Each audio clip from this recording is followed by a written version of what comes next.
with newest Sabre Taylor Hall. And Taylor, I got to be honest, the first question, because when you signed, I thought, what number are you going to wear? I'm going to wear number 4. Nice. Yeah.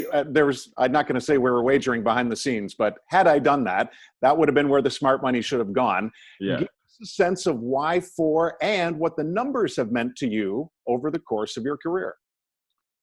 Yeah, I thought 4 was a cool number for a forward to wear. I wore it in junior. I wore it in Edmonton, obviously. I got to New Jersey and number 4 was retired, Scott Stevens. So I went to 9 and, obviously Eichel wears 9 in Buffalo. I think if I had to pick between 9 and 4, I probably would have went with 9, but I'll go with 4 and keep the single digits going. So I think it's a good choice. I kind of figured based on your social media handle of Halsey09 that the 9 might still resonate a little bit with you. That was kind of the same when Jack first came, and I think his handle either had 11 or 9 in it, and even though he was wearing 15.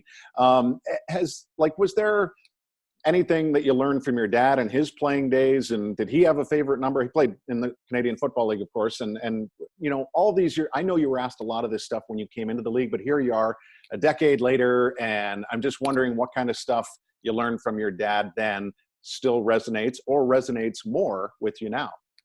Yeah, I mean, my dad's a huge part of my hockey career. Obviously, in minor hockey, he was so supportive, and I learned a lot from him, whether it was about hockey or training or just sports in general. And he's still somebody that I talk to on the phone before every game, and we talk things out. And he's definitely someone that I bounce stuff off of. When I was going through this process the last couple of days, numerous phone calls with my dad and my mom, and just talking things out. It's always good to have to have a sounding board and people around you that you trust and know that they have your best interests in mind and know you as a person. And maybe they know some flaws about you that you don't want to admit or whatever it is. But the support of my parents means the world to me, and they're very excited. Taylor, as I mentioned, you've met an awful lot of guys within the game over the years. I'm curious whether you've still been able to keep in touch with friends out of the game over the years, and do they provide a good sounding board for you too? Yeah, of course. I have some buddies back home in Kingston that I definitely ask their opinion on different things. I think they were probably just as nervous for me coming into this as I was, but it's always great to have people around you that you trust, like I said, and can bounce stuff off of, and they see you from a different point of view, and it's always a good thing to have as many voices as possible. And that's what I went through the past couple of days was, where do I want to be? What's the best option for me? Financially, personally, team wise, everything. So it was good to go through that, and I think I learned a lot actually.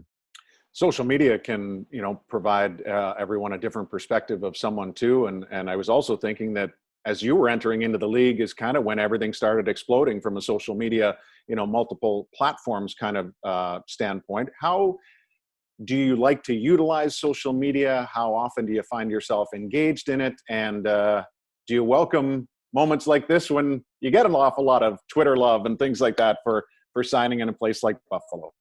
Yeah, I'm not as big a fan of Twitter as I used to be. There's some people on there that say their opinions, and it's not the greatest place these days. But I've seen on my Instagram the amount of love that I've gotten from Buffalo Sabres fans has been crazy, and obviously very appreciative of that. So I really hope that sometime soon I can be in Buffalo, I can meet fans, and ultimately hope to play in front of crowds like I saw last year. And obviously a passionate fan base that loves their sports teams, and I'm excited to be a part of that.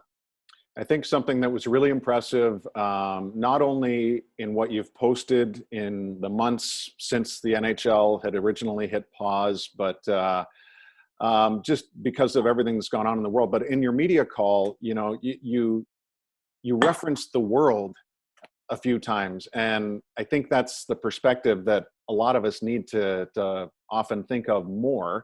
How did you get to that place? What have you learned about yourself, over these last 6 months as far as what's important and what you want to align yourself with moving forward.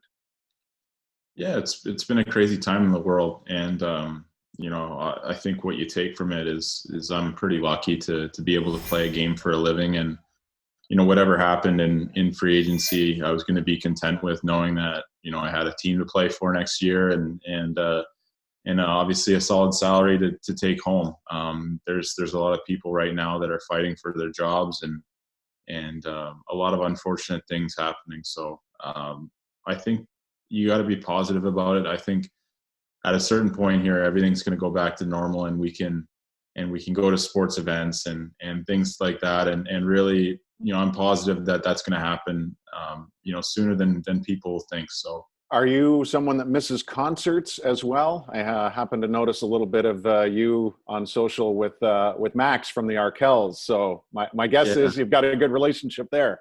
Yeah, no, I that's probably the thing that I miss most about Summers is there's an outdoor venue here in Toronto that holds great concerts, and it's a lot of fun to go see music acts there. I'm a big country music fan, and so are all my friends. So you miss doing stuff like that, but you get by. You're able to see your friends, when appropriate, and do things like that. But yeah, when this all goes back to normal, I can't wait to go to a concert and have a beer and listen to some live music. Those were good times. Well, Max from the Arkells will probably be pretty excited that you landed here. It's kind of like their second home, and they have a huge fan base here, as you probably know. What else is going on for you away from hockey right now? I think I saw you typically binge watch Entourage. What else is there that has been appealing to you to help pass the time? Yeah, we actually, my girlfriend Rachel and I, we just got a dog about a month ago. So that's been really interesting to have a puppy, and obviously it's time consuming, but it's so rewarding at the same time. He's not with us right now. He's actually at a training camp. Not a training camp, but he's getting trained for a couple of weeks at a boarding place about an hour north of Toronto. So we both really miss him, and we're excited to have him back in our house. And hopefully he's a little bit more well mannered than he was when he was at the start. But that's taken up a lot of time. As soon as I got back from the bubble, I played a ton of golf. I'm a member at a course in Mississauga. I actually golfed with Jeff Skinner about 2 weeks ago. So me and my partner took some money off him and his partner. So that was fun. But you find ways to pass the time, and now that it's getting a little bit colder outside, there's limited stuff that you can do. But hopefully I can be in Buffalo soon, skating with the guys and doing things like that. What's your handicap? What's Jeff's handicap? Jeff didn't know his handicap. He was just guessing. I think he played at a 15 that day. My handicap's an 8 right now. So if I got to play golf a little bit more frequently, I think it could be lower. But I had some decent rounds there to finish off the season that got my handicap a little bit lower. Nice. And what happens next for you, do you think, now that you've made this decision and we still have the unknown of when you can actually come here? How do you think you manage the time next? Yeah, I don't know. I'm not. You don't want to rush anything, and obviously, my girlfriend and I would love to come and find a place to live. And in normal circumstances, you find a place, you go down there, you get familiar with the area. But we'll see what happens here in the next couple months, and whether we have a firm starting date or anything like that, what our season's going to look like. So I'll take some time, but in the meantime, I'll get my Buffalo Sabres gear and jerseys and stuff, and I'll be skating, here in Toronto with the gear on, and I'm excited about that. Is there anything unique, Taylor, that you've taken from each of the places that you've lived in your NHL career?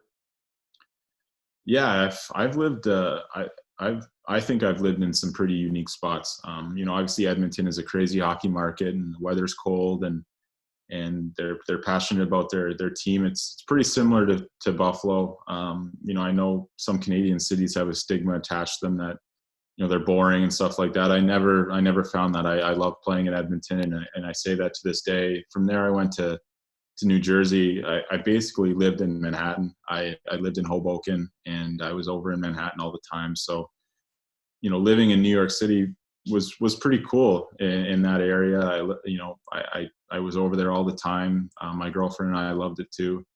And then Arizona was, the living there is just great. I mean, it's a vacation spot, obviously, and the golf there is incredible. And being able to go outside and you see in your car that the temperature is like 110. It's just it was crazy there when we were getting ready to come back to return to play. It was so hot, but a great place to live. And so I've had a bit of everything, and I don't prefer one over the other. I think I'm more interested in how the hockey goes, and I think if you're enjoying playing hockey, no matter what market you're in, you can make the best out of it.